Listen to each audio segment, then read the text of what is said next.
Neelakantha sorry Manikanta. నా అత్త మామల దగ్గర నుంచి నాకు రెస్పెక్ట్ కావాలి. నా భార్య నాకు కావాలి. నన్ను అడుగుతున్నాడు ఏంటి సుధావిడు?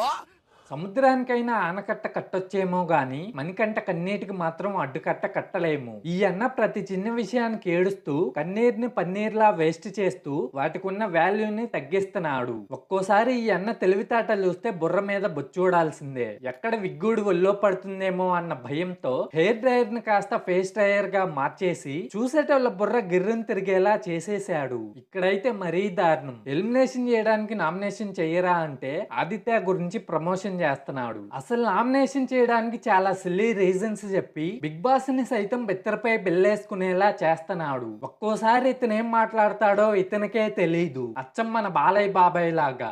నేను ఎలా ఉన్నానో అలా ఉండండి, మీరు ఎలా ఉన్నారో అలానే ఉండండి, కానీ నేను ఎలా ఉన్నానో నేను కూడా అలానే ఉంటా. ఓకే, నిన్ను నన్న నీనే, నేనిన్న నిన్నన్న నన్న నీన నానేనా.